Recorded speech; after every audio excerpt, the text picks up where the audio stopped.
ചാർജുകളെ കുറിച്ച് നമ്മൾ മനസ്സിലാക്കി കഴിഞ്ഞാൽ എങ്ങനെയാണ് ഇനി നമ്മൾക്ക് ഓരോ ബോഡികളെ ചാർജ് ചെയ്യാൻ കഴിയുക എന്നുള്ളതാണ് നോക്കേണ്ടത്. നമ്മൾ മെത്തേഡ്സ് ഓഫ് ചാർജിങ് ഇതാണ് അടുത്ത ടോപ്പിക്കായിട്ട് നമ്മൾ നോക്കുന്നത്.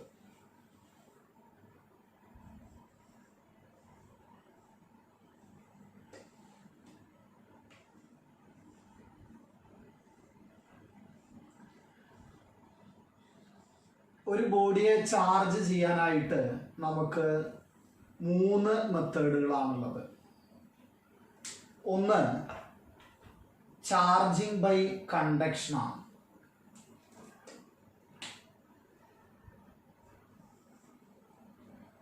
Charging by conduction.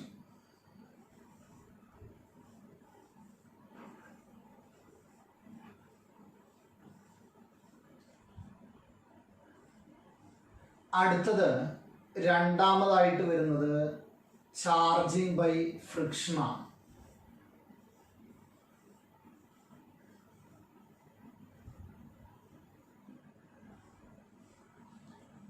മൂന്നാമതായിട്ട് വരുന്നത് charging by ഇൻഡക്ഷനാണ്.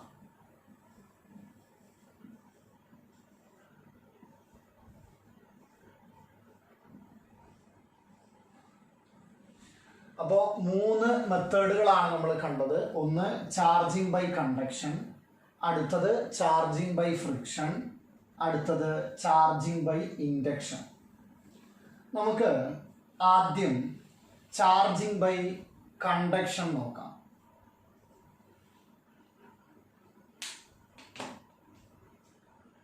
Charging by conduction എന്ന് പറഞ്ഞാൽ അപ്പം തന്നെ നമ്മൾക്ക് മനസ്സിലാവേണ്ടതാണ്, ഇത് കണ്ടക്ടേഴ്സിനാണ് നമ്മൾ ഉപയോഗിക്കുന്നുണ്ടാവുക.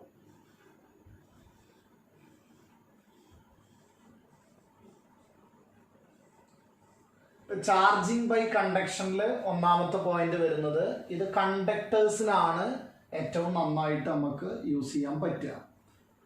അപ്പോൾ ഫോർ കണ്ടക്ടേഴ്സ്, ഇൻസുലേറ്റേഴ്സിന് ഈ പരിപാടി പറ്റൂല. കാരണം ചാർജുകൾക്ക് മൂവ് ചെയ്യാൻ കഴിയണം. ഇവിടെ ചാർജിങ് ബൈ കണ്ടക്ഷൻ ആണെങ്കിൽ അവിടെ ഒരു കോണ്ടാക്ട് വരും. 2 ബോഡികൾ തമ്മിൽ എന്ത് വേണം? കോണ്ടാക്ട് വരണം, എന്നാലേ കണ്ടക്ഷൻ നടക്കുള്ളൂ. അപ്പോൾ കോണ്ടാക്ട് ഉണ്ട്. അപ്പോൾ നമ്മൾ ചില കേസിൽ പറയും ആ 2 ബോഡികൾ ടച്ച് ചെയ്യാൻ പാടില്ല.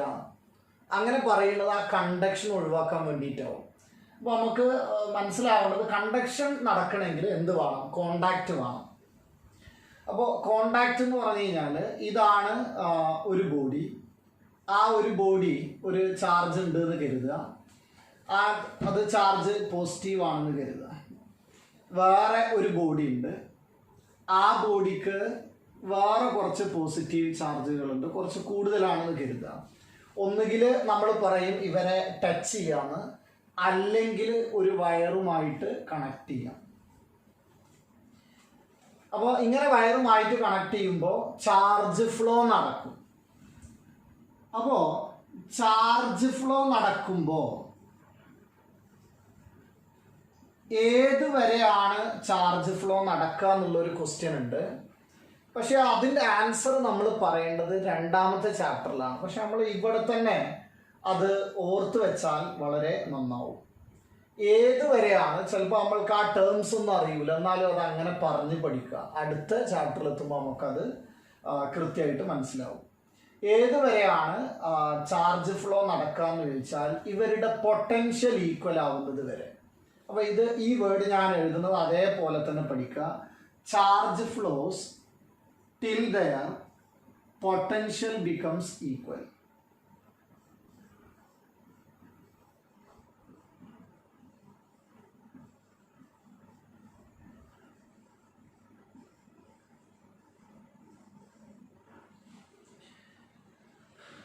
ചാർജിങ് ബൈ കണ്ടക്ഷന് കണ്ടക്ടേഴ്സിനുള്ളതാണ്. കോണ്ടാക്റ്റ് വേണം. ആ 2 ആളുകൾ കോണ്ടാക്റ്റിൽ വന്നാൽ ഏതുവരെയാ ചാർജ് ഫ്ലോ നടക്കുക? Till their potential becomes equal. ഇനി പക്ഷെ ഈ ചാപ്റ്ററിൽ നമ്മൾ കാണുന്ന ഒരു ടൈപ്പ് പ്രോബ്ലം ഉണ്ട്. അത് ഒന്ന് ഓർക്കുക. രണ്ട് സ്ഫിയറുകളായിരിക്കും. ആ സ്ഫിയറുകൾ ഐഡന്റിക്കൽ ആണെന്ന് പറഞ്ഞിട്ടുണ്ടാവും. ഐഡന്റിക്കൽ ബോഡീസ് ആണെങ്കിൽ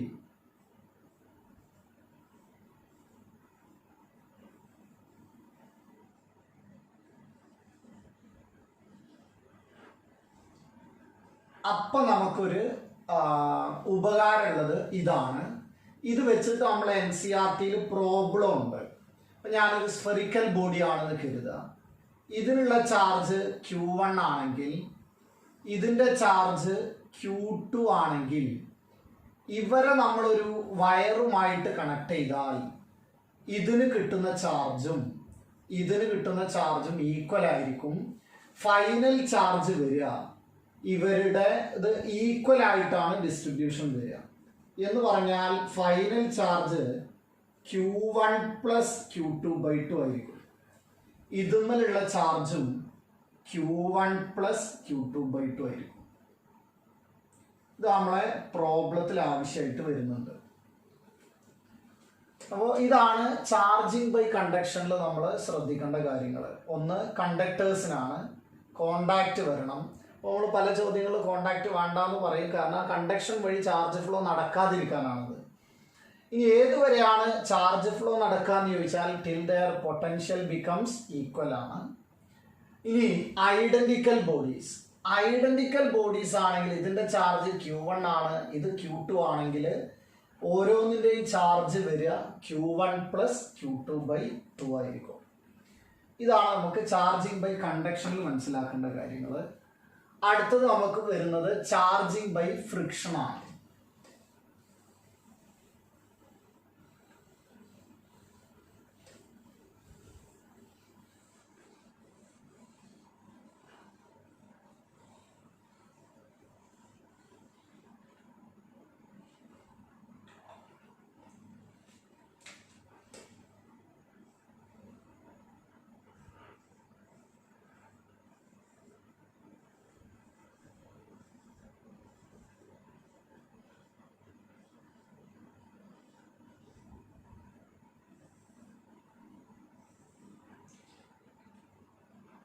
ചാർജിങ് ബൈ ഫ്രിക്ഷൻ ചെയ്യുമ്പോൾ അത് ഏറ്റവും നമുക്ക് സ്യൂട്ടബിൾ ആയിട്ട് വരിക ഇൻസുലേറ്റേഴ്സിനാണ്.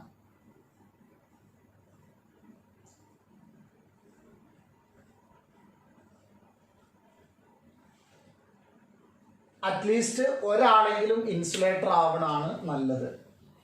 അതിൻ്റെ ഒരു പ്രശ്നം എന്താണെന്ന് വെച്ച് കഴിഞ്ഞാൽ ഇപ്പം നോക്കൂ, ഒന്ന്, നമ്മൾ രണ്ടാളുകളെ റബ്ബ് ചെയ്യുമ്പോൾ ചാർജ് കിട്ടുന്ന ഒരു രീതിയാണത്. ഇതിൽ റബ്ബ് ചെയ്യുമ്പോൾ ഇപ്പോൾ ഒരു ഇതിൽ ചാർജ് പ്രൊഡ്യൂസ് ചെയ്തു എന്ന് കരുതുക. അതെങ്ങനെയാണ് പ്രൊഡ്യൂസ് ചെയ്യുന്നത് നമുക്ക് നോക്കാം. ചാർജ് പ്രൊഡ്യൂസ് ചെയ്താൽ ഇത് രണ്ടാളും കണ്ടക്ടർ ആണെങ്കിൽ ആ പ്രൊഡ്യൂസ് ചെയ്ത ചാർജിന് നോക്കൂ, ഇത് കോണ്ടാക്റ്റിൽ വരുന്ന ആ സമയം ഇതിന് അങ്ങോട്ടും ഇങ്ങോട്ടും ഒക്കെ മൂവ് ചെയ്യാൻ പറ്റും. അപ്പോൾ ഇത് നമ്മൾ കോണ്ടാക്റ്റിൽ വരുന്നതിന് മുമ്പ് 0 ആണ്. ഇനി നമ്മൾ റബ്ബ് ചെയ്യുമ്പോഴും ഇതുമ്മ ചാർജ് ഉണ്ടായാൽ പോലും നമ്മൾ അവസാനം വിടുമ്പോഴും ആ കോണ്ടാക്റ്റ് ഉണ്ടല്ലോ, അപ്പോൾ ആ ചാർജുകൾ ഉണ്ടായതൊക്കെ അങ്ങോട്ടും ഇങ്ങോട്ടും പോയി ലാസ്റ്റ് 0 തന്നെയാവും. അപ്പോൾ കണ്ടക്ടേഴ്സിന് അത് പറ്റില്ല. ഇനി ഒരാൾ കണ്ടക്ടറാണ്, മറ്റൊരാൾ ഇൻസുലേറ്റർ ആണെന്ന് കരുതുക. അപ്പോഴും പ്രശ്നം, ഇതുമ്മ ചാർജ് പ്രൊഡ്യൂസ് ചെയ്തത് അവിടെ നിന്നു എന്ന് കരുതുക. ഇതുമുണ്ടല്ലോ, ആ ചാർജ് എൻ്റെ കൈ വഴി എവിടേക്ക് പോവാം, എർത്തിലോട്ട് പോകാൻ കഴിയും. അപ്പോൾ ഇതിന് ചാർജ് കിട്ടൂല. അപ്പോൾ ഇത് ഇൻസുലേറ്റർ ആണ്. പിന്നെ ഞാനൊരു ഇൻസുലേറ്റിംഗ് ഹാൻഡിൽ വെച്ചിട്ടാണ് എന്ത് ചെയ്യണത്, ഇവരെ റബ്ബ് ചെയ്യണത് എങ്കിൽ അപ്പോഴാണ് ചാർജ് നിൽക്കാൻ സാധ്യത. അപ്പോൾ അല്ലാത്തതൊക്കെ കണ്ടക്ഷൻ വഴി ചാർജ് ലോസ് ആവാനുള്ള സാധ്യത ഉണ്ട്. അതുകൊണ്ടാണ് നമ്മൾ ഈ ചാർജിങ് ബൈ ഫ്രിക്ഷൻ ഇൻസുലേറ്റേഴ്സിനാണ് നല്ലത് എന്ന് പറയുന്നത്. ഇനി ഇത് എങ്ങനെയാണ് നമുക്ക് ഈ ചാർജ് കിട്ടുന്നത് എന്ന് നോക്കാം. ഇപ്പോൾ നമുക്ക് ഇതിലെ വാലൻസ് ഇലക്ട്രോൺസ് ഉണ്ടല്ലോ, ഈ ഇലക്ട്രോൺസിന് നമ്മളൊരു എനർജി കൊടുത്തു കഴിഞ്ഞാൽ, എന്ന് പറഞ്ഞാൽ അയണൈസേഷൻ എനർജി കൊടുത്തു കഴിഞ്ഞാൽ ആ ഇലക്ട്രോൺസ് അവിടെ നിന്നിട്ട് പോരും. ആ ഇലക്ട്രോൺസ് പോന്നിട്ട് മറ്റൊരു ബോഡിയിൽ ചേക്കേറുക. അങ്ങനെയാണ് ഒരു ബോഡിക്ക് ചാർജ് കിട്ടുന്നത് ബൈ ഫ്രിക്ഷൻ. അപ്പോൾ ഇതിൽ ആ ഡിപ്പെൻഡ് ചെയ്യുന്ന ഫാക്ടർ എന്ന് പറയുന്നത് നമ്മൾ ആ റിമൂവ് ചെയ്യപ്പെടുന്ന ഇലക്ട്രോൺ എത്രമാത്രം ടൈറ്റ്ലി ബൗണ്ടഡ് ആണ് എന്നുള്ളത് നോക്കിയിട്ടാണ് ഈ ചാർജ് ട്രാൻസ്ഫർ നടക്കുക. അപ്പോൾ നമ്മളിപ്പോൾ ഒരു ഇലക്ട്രോൺ ലൂസ്ലി ബൗണ്ടഡ് ആണെങ്കിൽ അതിനെ പെട്ടെന്ന് എടുക്കാം. അപ്പോൾ ഇപ്പോൾ നോക്കൂ, ഈ ഒരു ബ്ലാക്ക് പെന്നിൽ ഇലക്ട്രോൺസ് ലൂസ്ലി ബൗണ്ടഡ് ആണ്, ഇതിൽ ടൈറ്റ്ലി ബൗണ്ടഡ് ആണെങ്കിൽ ആ ലൂസ് ആയിട്ടുള്ള ഇലക്ട്രോൺസ് ഇങ്ങോട്ട് പോന്നിട്ട് ഈ ഏതിൽ ബ്ലൂ പെന്നിൽ നിൽക്കും. അപ്പോൾ ബ്ലൂവിന് കിട്ടുക നെഗറ്റീവും ബ്ലാക്കിന് കിട്ടുന്നത് പോസിറ്റീവും ആയിരിക്കും. അപ്പോൾ ഇലക്ട്രോൺസ് എത്രമാത്രം ശക്തിയിലാണ് ബൗണ്ടഡ് ആയിട്ടുള്ളത് എന്നുള്ളതാണ് ഇതിൽ തീരുമാനിക്കുന്ന ഫാക്ടർ എന്ന് പറയുന്നത്. അത് പക്ഷേ എന്തെല്ലാമെന്നറിയോ, നമ്മൾ ചിലപ്പോൾ ചില ഒബ്ജക്റ്റുകളെ നോക്കിക്കഴിഞ്ഞാൽ ഇവർ നല്ല ഹാർഡാണെന്ന് നമുക്ക് ഫിസിക്കലി തോന്നും. പക്ഷെ അതല്ല അതിനെ തീരുമാനിക്കുന്ന കാര്യം. ഈ ഇലക്ട്രോൺസിനെ പുറത്ത് ചാടിക്കാനുള്ള ഈസിനെസ്സിനെ വേണമെങ്കിൽ നമുക്ക് വർക്ക് ഫങ്ഷൻ, ഈസിനെസ് എന്നല്ല, അതിനെ പുറത്ത് ചാടിക്കാനുള്ള എനർജി, അതിന് നമുക്ക് വർക്ക് ഫങ്ഷൻ എന്ന് വിളിക്കാം. നിങ്ങളെ സ്ട്രക്ചർ ഓഫ് ആറ്റത്തിൽ ഫോട്ടോ ഇലക്ട്രിക് എഫക്റ്റ് കേട്ടിട്ടുണ്ടാവും. അവിടെ ഒരു വർക്ക് ഫങ്ഷൻ നമ്മൾ കേട്ടിരുന്നു. അത് തന്നെ സംഗതി. അപ്പോൾ ഒരു ഇലക്ട്രോൺസിനെ പുറത്ത് ചാടിക്കാനുള്ള ഈസിനെസ് നോക്കിയിട്ട് ഇതിൻ്റെ ആൻസറുകൾ നമുക്ക് പറയാൻ പറ്റുള്ളൂ. അപ്പം ഇതിന് നമ്മൾ ജനറലായിട്ട് നമ്മൾ കേൾക്കുന്ന ഒരു എക്സാമ്പിൾ എന്ന് പറയുന്നത് ഇതാണ്. നമ്മൾ ഗ്ലാസും സിൽക്കും കൂടെ റബ്ബ് ചെയ്താൽ ഇതില് നമുക്കറിയാം, സിൽക്ക് എന്ന് പറയുന്നത് നമ്മളെ മനസ്സിലൊരു സോഫ്റ്റ് ആയിട്ടുള്ള ആളാണ്. അപ്പോൾ ഗ്ലാസ് ഇതുമായിട്ട് റബ്ബ് ചെയ്ത് കഴിഞ്ഞാൽ സിൽക്കിൽ നിന്ന് ഇലക്ട്രോൺസ് പോരാനാണ് നമ്മുടെ മനസ്സിൽ സാധ്യത വരിക. പക്ഷെ അങ്ങനെയല്ല സംഭവിക്കുന്നത്. ഇതിൽ വർക്ക് ഫങ്ഷൻ കുറവ് വരുന്നത് ഗ്ലാസ്സിനായതുകൊണ്ട് ഗ്ലാസ്സിനാണ് എന്ത് സംഭവിക്കുന്നത്, പോസിറ്റീവ് ചാർജ് കിട്ടുക. എന്ന് പറഞ്ഞാൽ ഇലക്ട്രോൺസ് എവിടെ നിന്ന് അങ്ങോട്ട് പോകും, സിൽക്കിലേക്ക് പോകും. അപ്പോൾ സിൽക്കിന് കിട്ടുന്നത് നെഗറ്റീവ് ചാർജ് ആയിരിക്കും. അങ്ങനെയാണെങ്കിൽ നമുക്ക് പറയാൻ പറ്റും ഗ്ലാസിൻ്റെ മാസ് എന്ത് ചെയ്യും, കുറയും. അതേപോലെ സിൽക്കിൻ്റെ മാസ് എന്ത് ചെയ്യും, കൂടും. ഇതാണ് ഫ്രിക്ഷണൽ ഇലക്ട്രിസിറ്റി എന്ന് പറയുന്നത്. ഈ ഫ്രിക്ഷണൽ ഇലക്ട്രിസിറ്റി അതിൻ്റെ ഒരു എക്സാമ്പിളായിട്ട് നമുക്ക് പറയാവുന്നതാണ്. ഒന്ന്, ഹെവി വെഹിക്കിൾസിൻ്റെ ടയർ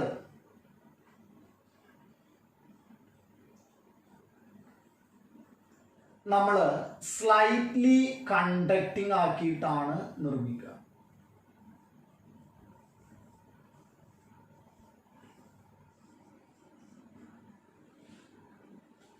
അപ്പോൾ ഹെവി വെഹിക്കിൾസ് ടയർ ഇങ്ങനെ റോഡിലൂടെ തട്ടി ഇങ്ങനെ പോകുന്ന സമയത്ത് അവിടെ ഫ്രിക്ഷൻ ഉണ്ടാവുമല്ലോ.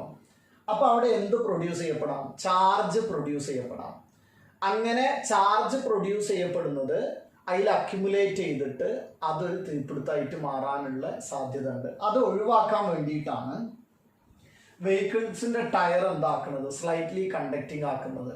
അങ്ങനെ ടയറുകൾ നമ്മൾ സ്ലൈറ്റ്ലി കണ്ടക്റ്റിംഗ് ആക്കി മാറ്റിയാൽ ഇതെന്ത് ചെയ്യും, അത് കണ്ടക്റ്റിംഗ് ആണെങ്കിൽ അതിൽ ഉണ്ടാവുന്ന ചാർജുകളൊക്കെ ഭൂമിയായിട്ട് കോണ്ടാക്റ്റ് ഉണ്ടല്ലോ. അപ്പോൾ ആ കോണ്ടാക്റ്റ് വഴി അത് ഭൂമിയിലേക്ക് പോകും. ഇത് ചിലപ്പോൾ മറ്റൊരു രീതിയിലായിരുന്നു പണ്ട് കാലങ്ങളിൽ ചെയ്തിരുന്നത്. നമ്മൾ ഒരു ചെയിന് എന്ത് ചെയ്യുമെന്നറിയോ, ഇങ്ങനെ ഹെവി വെഹിക്കിൾസ് എന്നൊരു മെറ്റാലിക് ചെയിന് ഭൂമിയിലോട്ട് ഇങ്ങനെ കണക്ട് ചെയ്തിട്ടിട്ടുണ്ടാവും.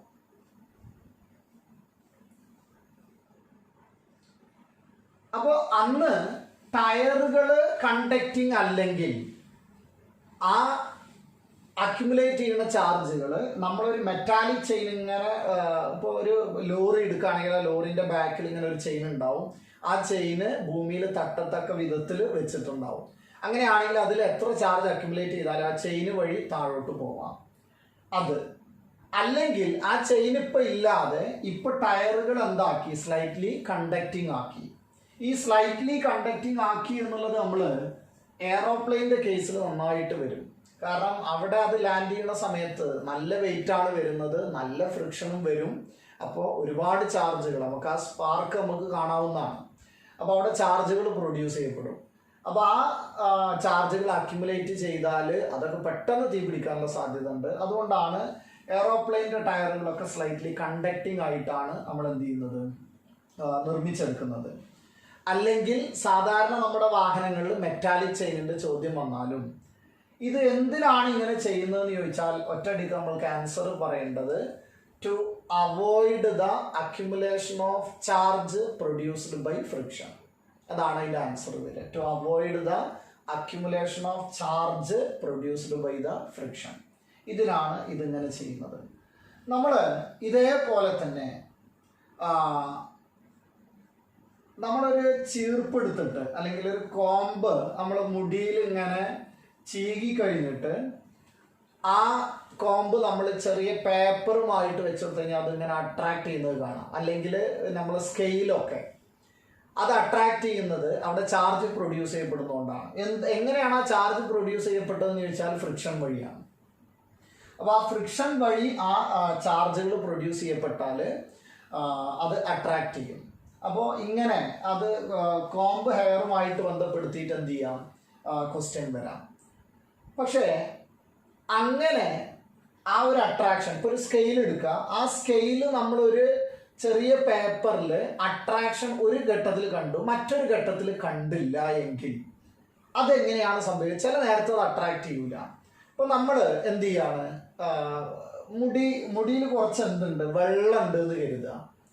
അങ്ങനെ വെള്ളമുള്ള നേരത്താണ് നമ്മൾ ഇങ്ങനെ ആക്കിയതെങ്കിൽ അത് അട്രാക്ട് ചെയ്യൂല. ചാർജ് വഴിയുള്ള അട്രാക്ഷൻ ഉണ്ടാവില്ല. കാരണം വാട്ടർ കണ്ടന്റ് ഉണ്ടെങ്കിൽ അത് കണ്ടക്റ്റിംഗ് ആയി മാറും. അപ്പോൾ അവിടെ അട്രാക്ഷൻ ഉണ്ടാവില്ല. അപ്പോൾ ഡ്രൈ എയർ ആണെങ്കിലും അതേപോലെ തന്നെ വെറ്റ് എയർ ആണെങ്കിലും നമുക്ക് രണ്ട് ആൻസറുകളാണ് കിട്ടുക. ഡ്രൈ എയർ ആണെങ്കിൽ എന്ത് വരും, അട്രാക്ഷൻ ഉണ്ടാവും, കാരണം charge is produced by the friction. പക്ഷെ വെറ്റ് എയർ ആണെങ്കിൽ അത് കണ്ടക്റ്റിംഗ് ആയി, അപ്പോൾ നമുക്ക് ചാർജ് ഫ്രിക്ഷൻ വഴി പ്രൊഡ്യൂസ് ചെയ്യപ്പെടില്ല.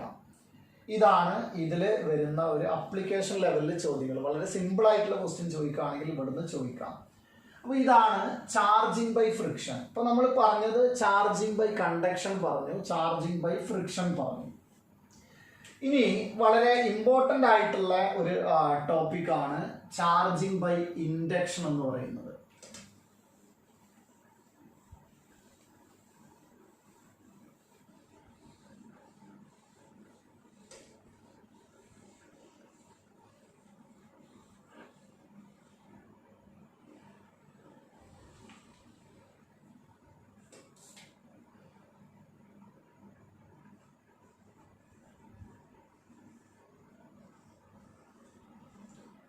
ചാർജിങ് ബൈ ഇൻഡക്ഷന് നല്ലോണം ശ്രദ്ധിക്കേണ്ടതാണ്.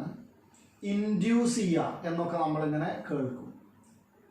ചാർജിങ് ബൈ ഇൻഡക്ഷനിൽ എന്താണ് ഇൻഡക്ഷൻ എന്ന് ചോദിച്ചാൽ production of equal positive and negative charges by the presence of another charge. ഇതാണ് ഇൻഡക്ഷൻ എന്ന് പറഞ്ഞാൽ. Production of equal positive and negative charges.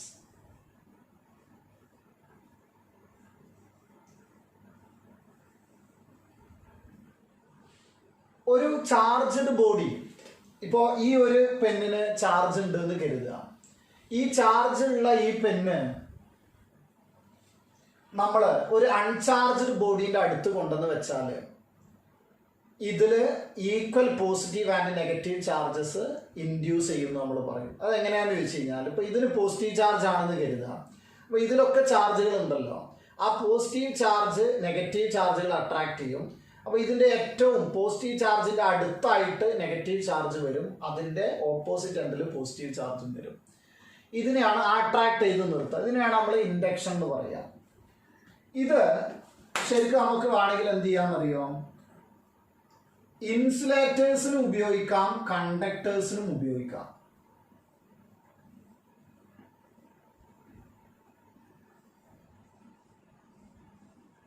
പക്ഷെ നമ്മൾ ടെക്സ്റ്റിൽ പറയുന്നതൊക്കെ കണ്ടക്ടേഴ്സിന് വേണ്ടിയിട്ടുള്ള ഇൻഡക്ഷനാണ്. ഇത് ഇൻസുലേറ്ററിനും പറ്റും, കണ്ടക്ടേഴ്സിനും പറ്റും. പക്ഷെ എത്രമാത്രം ചാർജ് പ്രൊഡ്യൂസ് ചെയ്യപ്പെടുന്നു എന്നുള്ളത് അത് ഏറ്റവും കൂടുതൽ ഉണ്ടാവുക കണ്ടക്ടേഴ്സിലാണ്. കണ്ടക്ടേഴ്സിൽ പ്രൊഡ്യൂസ് ചെയ്യപ്പെടുന്ന അത്ര തന്നെ ചാർജുകൾ ഏതിൽ പ്രൊഡ്യൂസ് ചെയ്യപ്പെടില്ല, ഇൻസുലേറ്ററിൽ പ്രൊഡ്യൂസ് ചെയ്യപ്പെടില്ല. അതുകൊണ്ട് നമ്മൾ പറയുന്നതൊക്കെ ആർക്കാണ്? കണ്ടക്ടേഴ്സിനാണ് പറയുന്നത്. ഈ കണ്ടക്ടറിൽ ഇൻഡ്യൂസ് ചെയ്യപ്പെടുന്നത് ഒന്ന് ശ്രദ്ധിക്കുക, എത്രയാണോ നമ്മൾ ഇൻഡ്യൂസ് ചെയ്യാൻ വേണ്ടിയിട്ട് അടുത്ത് വെച്ച charge, inducing charge equal to induced charge ആയിരിക്കും. എത്രയാണോ നമ്മൾ അടുത്ത് കൊണ്ടുവന്ന് വെച്ചത് അത്ര തന്നെ ചാർജ് എന്ത് ചെയ്യും? ഇൻഡ്യൂസ് ചെയ്യപ്പെടും. ഇത് ആർക്ക്? കണ്ടക്ടേഴ്സിന്. പക്ഷെ ഇൻസുലേറ്റേഴ്സിന് അങ്ങനെ വരില്ല. ഇപ്പൊ ഞാന് ഒരു 5 കൂളംബാണ് കൊണ്ടുവന്ന് വെച്ചത് എന്ന് കരുതുക. ഇവിടെ ഒരു +5 കൂളംബ് വെച്ചാൽ ഒരു ബോഡിനകത്ത് ഇതിനടുത്ത് ഇവിടെ ഇൻഡ്യൂസ് ചെയ്യാം -5 കൂളംബും ഇവിടെ +5 കൂളംബും ആയിരിക്കും. അവിടെ ശ്രദ്ധിക്കേണ്ടത്, അങ്ങനെ ഇതേ ചാർജുകൾ ഇൻഡ്യൂസ് ചെയ്യണമെങ്കിൽ ഇവൻ ആരാവണം? കണ്ടക്ടർ ആവണം. ഇൻസുലേറ്റർ ആണെങ്കിൽ അങ്ങനെ വരില്ല. അപ്പൊ അതിന് വേറെ കുറെ ഇക്വേഷൻസ് ഒക്കെ ഉണ്ട്. Q = -Q × 1 - 1/k എന്നൊക്കെ പറഞ്ഞിട്ട്. അപ്പോൾ അത് നമ്മൾ എന്ത് ചെയ്യണില്ല, ഇവിടെ നോക്കണില്ല. നമുക്ക് കണ്ടക്ടറിനെ മാത്രമേ പഠിക്കാനുള്ളൂ. ഇതില് എന്താണ് കണ്ടക്ഷനേക്കാൾ ഇൻഡക്ഷനുള്ള വ്യത്യാസം എന്ന് ചോദിച്ചാൽ ഇതിൽ നോ കോണ്ടാക്റ്റ് ആണ്. കണ്ടക്ഷന്റെ സമയത്ത് എന്തുണ്ടായിരുന്നു? കോണ്ടാക്റ്റ് ഉണ്ടായിരുന്നു. പക്ഷേ ഇൻഡക്ഷന്റെ സമയത്ത് കോണ്ടാക്റ്റ് ഇല്ല. ഇതാണ് ഇൻഡക്ഷന്റെ ബേസിക് ആയിട്ടുള്ള കാര്യങ്ങൾ. ഇത് നമുക്ക് ഒന്നും കൂടെ വിശദമായിട്ട് പഠിക്കേണ്ടതായിട്ടുണ്ട്. അപ്പോൾ നമ്മൾ പറയാൻ പോണതൊക്കെ ആരെ കുറിച്ചാണ്? ഇൻഡക്ഷന്റെ കാര്യങ്ങളെ കുറിച്ചാണ് പറയുന്നത്. അപ്പോൾ നമുക്ക് മനസ്സിലായി, equal positive and negative charges produce ചെയ്യപ്പെടുന്നു. അടുത്തൊരു ചാർജ് കൊണ്ടുവന്ന് വെക്കുമ്പോൾ അതിനെയാണ് ഇൻഡക്ഷൻ എന്ന് പറയുക. ഇൻസുലേറ്ററിനും പറ്റും, കണ്ടക്ടറിനും പറ്റും. പക്ഷെ നമ്മൾ ഉപയോഗിക്കുന്നത് ആർക്കാണ്? കണ്ടക്ടറിനാണ്. ഈ കണ്ടക്ടറിന്റെ ഒരു പ്രത്യേകത, അടുത്ത് കൊണ്ടുവന്ന് വെച്ച ചാർജ് ഈക്വൽ ടു ഇൻഡ്യൂസ് ചെയ്ത ചാർജ് ആയിരിക്കും. ആർക്ക് മാത്രം? കണ്ടക്ടേഴ്സിൽ.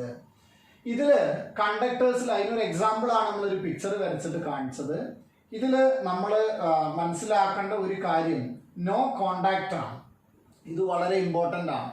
കണ്ടക്ഷന്റെ സമയത്ത് കോണ്ടാക്റ്റ് ഉണ്ടായിരുന്നു, പക്ഷെ ഇൻഡക്ഷന്റെ സമയത്ത് എന്തില്ല? കോണ്ടാക്റ്റ് ഇല്ല. അപ്പോ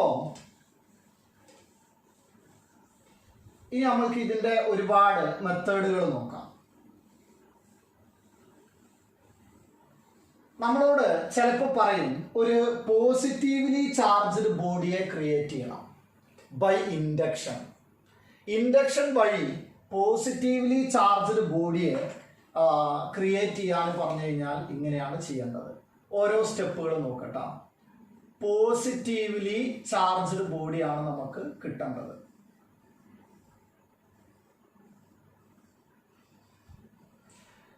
പോസിറ്റീവ്ലി ചാർജ്ഡ് ബോഡി കിട്ടണമെങ്കിൽ ഞാൻ എഴുതുന്ന ഒരു 3 സ്റ്റെപ്പുകൾ നിങ്ങൾ എപ്പോഴും നോക്കണം. പോസിറ്റീവ്ലി ചാർജ് ഇതിന് വേണ്ട, ഇപ്പൊ എക്സാമിന് ചോദിച്ചു കഴിഞ്ഞാൽ ഇതിന് വേണ്ട ഡിസ്ക്രിപ്ഷൻ നമ്മൾ എഴുതി കൊടുക്കണം കേട്ടോ. ഈ ഒരു ബോഡിയിലാണ് നമുക്ക് പോസിറ്റീവ് ചാർജ് കിട്ടേണ്ടതെങ്കിൽ ഇതിനടുത്ത് ഞാൻ ആരെയാ കൊണ്ടുവന്ന് വെക്കേണ്ടത് അറിയോ? പോസിറ്റീവ് കിട്ടണമെങ്കിൽ നിങ്ങൾ നെഗറ്റീവ് ചാർജിനെ കൊണ്ടുവന്ന് വെക്കണം. ഇതിന് നെഗറ്റീവ് ചാർജ് ഉള്ള ഒരു ബോഡിയാണ്. നെഗറ്റീവ് ചാർജ് ഉള്ള ഈ ബോഡിനെ ഇവിടെ കൊണ്ടുവന്ന് വെച്ചാൽ കോണ്ടാക്റ്റ് ഇല്ല. ഇവിടെ ഇൻഡ്യൂസ് ചെയ്യുന്നത് ആരായിരിക്കും? പോസിറ്റീവ് ചാർജാണ്. ഇവിടെ പോസിറ്റീവ്. എങ്ങനെ ഈ പോസിറ്റീവ് വന്നത്? ഇതിന്റെ അട്രാക്ഷൻ കാരണത്താൽ പോസിറ്റീവ് ഇവിടെ, നെഗറ്റീവ് റിപ്പൽ ചെയ്തിട്ട് ഈ ഭാഗത്തും ഉണ്ടാവും. ഇതിപ്പോ ചാർജ്ഡ് ബോഡി അല്ല, ചാർജ് സെപ്പറേഷൻ മാത്രമേ നടന്നിട്ടുള്ളൂ. ചാർജ്ഡ് ബോഡി അല്ല ഇത്. അപ്പോൾ ഇത് നമ്മൾക്ക് ചാർജ് ചെയ്യണമെങ്കിൽ, ഈ പോസിറ്റീവ് ചാർജ് ഉണ്ടാവണമെങ്കിൽ അടുത്ത സ്റ്റെപ്പ് നമ്മൾ നോക്കണം. അതിനു മുമ്പ് നമ്മൾ ഈ ചാർജിനെ അനക്കാൻ കഴിയില്ല, അവിടുന്ന് മാറ്റാൻ കഴിയില്ല. അപ്പൊ നമ്മൾ ചാർജിനെ മാറ്റുന്നുണ്ടോ? ഉണ്ട്. എർത്ത് ചെയ്യണത് വഴി ചാർജിനെ അവിടുന്ന് ഒഴിവാക്കുന്നുണ്ട്. പക്ഷെ എർത്ത് ചെയ്യുമ്പോൾ അടുത്ത സ്റ്റെപ്പ് എർത്ത് ചെയ്യണതാണ്. ഈ എർത്ത് ചെയ്യുമ്പോൾ ഈ പോസിറ്റീവ് ചാർജ് ഇവിടുന്ന് നീങ്ങൂല. കാരണം ആ ചാർജിനെ നമ്മൾ വിളിക്കും ബൗണ്ടഡ് ചാർജ് എന്ന് വിളിക്കും. ആ ബൗണ്ടഡ് ചാർജ് ആവാനുള്ള കാരണം ഈ നെഗറ്റീവിന്റെ ഏറ്റവും അട്രാക്ഷനിൽ നിൽക്കുന്നത്, അടുത്ത് നിൽക്കുന്നത് ഈ പോസിറ്റീവാണ്. ഇത് നിൽക്കുന്നത് റിപ്പൽഷനിലാണ്. അപ്പോൾ ഇങ്ങനെ അട്രാക്ഷനിൽ നിൽക്കുന്ന ഈ ചാർജിനെയാണ് നമ്മൾ ബൗണ്ടഡ് ചാർജ് എന്ന് പറയുക. അതിനെ റിമൂവ് ചെയ്യാൻ കഴിയില്ല. അപ്പോൾ നമ്മൾ അടുത്ത സ്റ്റെപ്പ്, ഈ ബോഡി നമ്മൾക്ക് എ ആണെന്നും ഈ ബോഡി ബി ആണെന്നും കരുതിയാണ് അടുത്ത സ്റ്റെപ്പിൽ ചെയ്യേണ്ടത് ബോഡി ബീനെ നമ്മൾ എർത്ത് ചെയ്യും. അപ്പോൾ ഇതാണ് നെഗറ്റീവ് ചാർജുള്ള നമ്മളെ ആദ്യത്തെ ബോഡി എങ്കിൽ ഇൻഡ്യൂസ് ചാർജ് ഇൻഡക്ഷൻ നടന്നത് ഇവിടെ പോസിറ്റീവ് ഉണ്ടായിരുന്നു, ഇവിടെ നെഗറ്റീവ് ആണ്. ഇതിനെ നമ്മൾ എർത്ത് ചെയ്യാം. ഇതിനെ എർത്ത് ചെയ്താൽ ബൗണ്ടഡ് ചാർജ് ഇവിടുന്ന് പോവില്ല. ബൗണ്ടഡ് ചാർജ് പോവില്ലെങ്കിൽ ഇതിന് മൂവ് ചെയ്യാൻ പറ്റും. ഇത് ഇലക്ട്രോൺസ് നെഗറ്റീവ് ചാർജ് ആണല്ലോ. അപ്പൊ ഇലക്ട്രോൺസ് താഴോട്ടാണ് പോകുക. അത് നമ്മൾ മുമ്പ് പറഞ്ഞതാ. അപ്പൊ ഇലക്ട്രോൺസ് താഴോട്ട് പോകും.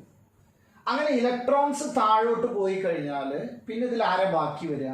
പോസിറ്റീവ് ചാർജ് മാത്രമേ ഉണ്ടാവുള്ളൂ. അപ്പൊ ആ ഇലക്ട്രോൺസ് പോയി കഴിഞ്ഞാൽ ഇവിടുത്തെ ചാർജ് ഇല്ലാണ്ടായി.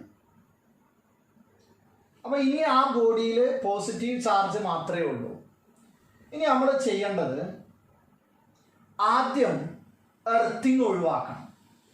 എർത്തിങ് ഒഴിവാക്കുമ്പോൾ ശ്രദ്ധിക്കേണ്ടത് ഈ എ എന്ന ബോഡി ഉണ്ടല്ലോ, ഈ എ എന്ന ബോഡീനെ അവിടുന്ന് മാറ്റരുത്.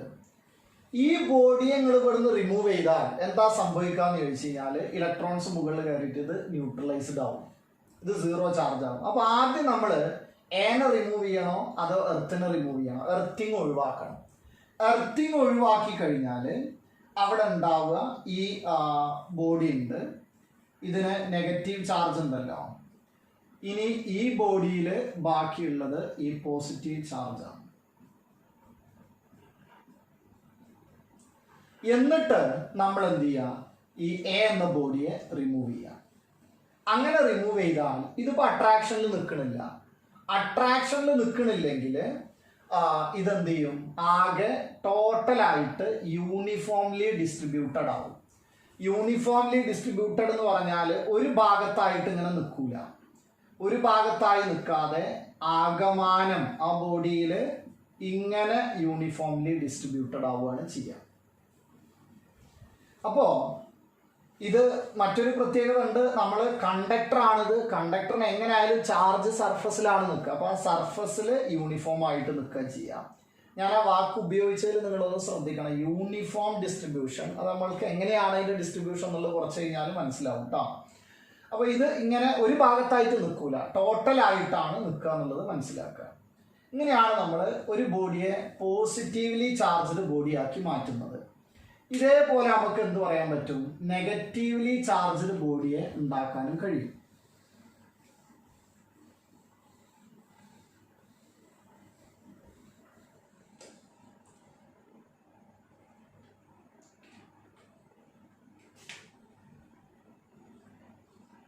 നെഗറ്റീവ്ലി ചാർജ്ഡ് ബോഡി,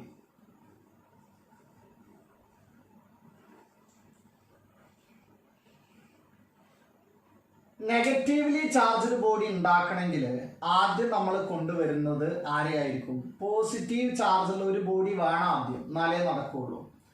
അപ്പോൾ പോസിറ്റീവ് ചാർജുള്ള ഒരു ബോഡി ഉണ്ട്. അടുത്ത ബോഡി നമ്മളിവിടെ ഡിസ്കസ് ചെയ്യുന്നത് കണ്ടക്ടേഴ്സ് ആണ് കേട്ടോ. ഈ എ എന്ന ബോഡിയുടെ അടുത്ത് ബി വെച്ച് കഴിഞ്ഞാൽ ഇവിടെ ആരുണ്ടാവും? നെഗറ്റീവ് ഉണ്ടാവും. ഇവിടെ ഉണ്ടാവുന്നത് പോസിറ്റീവാണ്. ഇത് ബൗണ്ടഡ് ചാർജാണ്, അത് മൂവ് ചെയ്യൂല. അടുത്ത സ്റ്റെപ്പിൽ നമ്മൾ ചെയ്യുക, ഈ എ എന്ന ബോഡിയെ അവിടെ വെച്ചുകൊണ്ട് തന്നെ ബി എന്ന ബോഡിയെ എർത്ത് ചെയ്യും. ബി എന്ന ബോഡീനെ എർത്ത് ചെയ്ത് കഴിഞ്ഞാൽ എന്താ സംഭവിക്കണമെന്ന് നോക്കാം. ഇത് എർത്ത് ചെയ്യാന്ന് പറഞ്ഞാൽ നിങ്ങളൊരു കാര്യം ശ്രദ്ധിക്കുക, ഇവിടെ തന്നെ കണക്ട് ചെയ്യണമെന്നില്ല, എവിടെ കണക്ട് ചെയ്താലും പോവുക പോസിറ്റീവ് ആയിരിക്കും. നെഗറ്റീവ് ബൗണ്ടഡ് ചാർജ് ആണ്.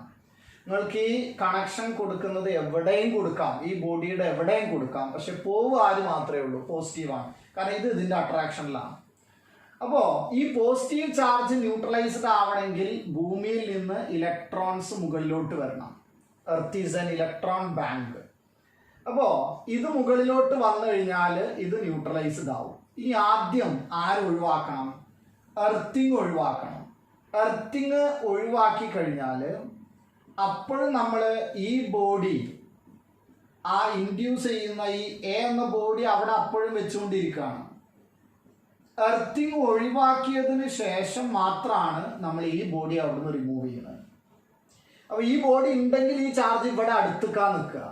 ഈ ബോഡിയെ റിമൂവ് ചെയ്താൽ അപ്പം എന്ത് ചെയ്യും, അവിടെ ഉണ്ടായിരുന്ന നെഗറ്റീവ് ചാർജുകൾ യൂണിഫോം ആയിട്ട് ഡിസ്ട്രിബ്യൂട്ട് ചെയ്യുകയാണ് ചെയ്യുക. ഇങ്ങനെയാണ് നമ്മൾ ബോഡികളെ പോസിറ്റീവായിട്ടോ അല്ലെങ്കിൽ നെഗറ്റീവായിട്ടോ ചാർജ് ചെയ്യാന്ന് പറഞ്ഞാൽ ചാർജിങ് ബൈ ഇൻഡക്ഷൻ ഇങ്ങനെയാണ് ചെയ്യേണ്ടത്. ഈ സ്റ്റെപ്പുകൾ നമ്മൾ എഴുതി കൊടുക്കുകയാണ് വേണ്ടത്. അപ്പോൾ ഇങ്ങനെയാണ് ഇൻഡക്ഷൻ വഴി ചാർജ് ചെയ്യുക. അപ്പോൾ നമ്മൾ പഠിച്ചത് ഇത്രയാണ് ചാർജ് ചെയ്യാനുള്ള മെത്തേഡുകൾ. ഒന്ന് ചാർജിങ് ബൈ കണ്ടക്ഷൻ ആണ്, മറ്റൊന്ന് ചാർജിങ് ബൈ ഫ്രിക്ഷൻ ആണ്, മറ്റൊന്ന് ചാർജിങ് ബൈ ഇൻഡക്ഷൻ ആണ്. ഇനി നമുക്ക് മറ്റൊരാളെ കുറിച്ച് അറിയാം, gold leaf electroscope.